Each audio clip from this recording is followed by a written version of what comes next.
আসসালামু আলাইকুম ওরহমতুল্লাহ। বাংলাদেশে 24-এ একটা কিন্তু বড় বিপ্লব হয়ে গেছে। 2000 ছেলেপেলে নিহত হয়েছে, 30,000 ছেলেপেলে আহত হয়েছে, লাখ লাখ ছেলেপেলে রাস্তায় নেমেছে। 17 বছরের ফ্যাসিজম কিন্তু বাংলাদেশে থেকে বিদায় নিয়েছে। নির্বাচনী সংস্কৃতিতে বাংলাদেশ ফিরে আসার কথা ছিল, কিন্তু বাংলাদেশের যে নির্বাচনটা হচ্ছে ত্রয়োদশ জাতীয় সংসদ নির্বাচন, সেটাকে কি নির্বাচন বলা যাবে? সেটা তো ভাগাভাগি নির্বাচন, প্রতারণা নির্বাচন, ইনক্লুসিভ নির্বাচন না। সব দল পার্টিসিপেট করছে না, সব ভোটার ভোট দিবে না। নির্বাচনের সহিংসতা, সামনে কি দেখা যায় কেউ জানে না।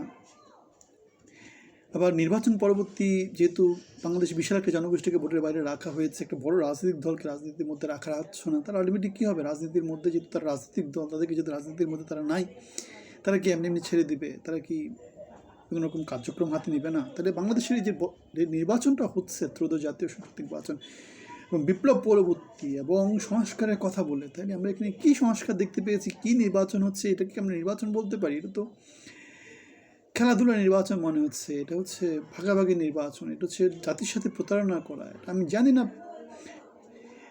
পৃথিবীর যে পরাশক্তিগুলো আছে তাদের কাছে নির্বাচনটা কী মনে হবে, সুষ্ঠু কেন মনে হবে, অংশগ্রহণমূলক কেন মনে হবে, কেউ অংশমূলক কেন বলতে যাবে? কেননা আমাদের ভোটাররা ভোট দেওয়ার মতো যোগ্য প্রার্থী পাচ্ছে না, ভোটাররা ভোট দেওয়ার মতো যোগ্য প্রার্থী পাচ্ছে না। এমনও হতে পারে বিএনপি 300 আসনে নির্বাচিত হয়ে যেতে পারে।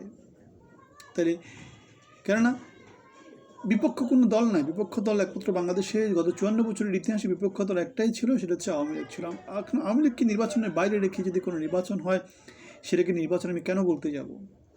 কেন নির্বাচন মানে কি আমাকে নির্বাচিত করার জন্য প্রার্থীর সুযোগ দিতে হবে, আমাকে সমমানের দুজন প্রার্থীকে দিতে হবে, আমাকে সমমানের দুইটা দলকে দিতে হবে, যাদের মধ্যে থেকে আমি প্রার্থীকে বিচার করে নিতে পারবো, বাইর করে নিতে পারবো। আমি যদি দেখি যে আমি একটা যোগ্য প্রার্থী আছে অন্য দলে, আর একটা বিএনপিতে আছে একটা আম গাছ, তাল গাছ, বট গাছ, আমি কাকে ভোট দেবো? আমি তো আম গাছ, তাল গাছ, বট গাছকেই ভোট দিব। কারণ হচ্ছে আমি জানি অন্য দলের প্রার্থী নির্বাচিত হয়ে আসতে পারবে না, নির্বাচিত হওয়ার সামর্থ্য নাই, তার সাংগঠনিক সেই সামর্থ্যটা নাই, তার দলের সেই সামর্থ্যটা নেই। সুতরাং বাংলাদেশের ভোটারদের সাথে 54 বছর যে প্রতারণা চলেছে, হাসিনা সরকার 17 বছর যেভাবে প্রতারণা করেছে, ইউনূসও সেম প্রতারণা করছে। এবং বিএনপির যদি সেই সুযোগটা থাকতো, বিএনপি আমরা দেখেছি 2006-তে মাগুরার নির্বাচন অথবা তত্ত্বাবধায়ক সরকার নিয়ে শিশু এবং পাগল ছাড়া কেউ নিরপেক্ষ না, বিএনপি যদি সুযোগ তো বিএনপিও 17 বছর কেন 70 বছর ধরে সেই জিনিসটা কন্টিনিউ করতো। সুতরাং সুষ্ঠু নির্বাচন বাংলাদেশে কখনোই হয়নি, বাংলাদেশে এখনও সুষ্ঠু নির্বাচন হবে না। বাংলাদেশের জন্য যেটা হয়েছে, জোর যার মূল্যুক্তা তন্ত্র চালু আছে, এখনও বাংলাদেশে চালু আছে। তবে গত তত্ত্বাবধায়ক 90 পরবর্তী যে নির্বাচনগুলো হয়েছে, অনেকগুলো নির্বাচন তত্ত্বাবধায়কের মধ্যে হয়েছে এবং সেগুলোতে মোটামুটিভাবে একটু সাম্যতা ছিল।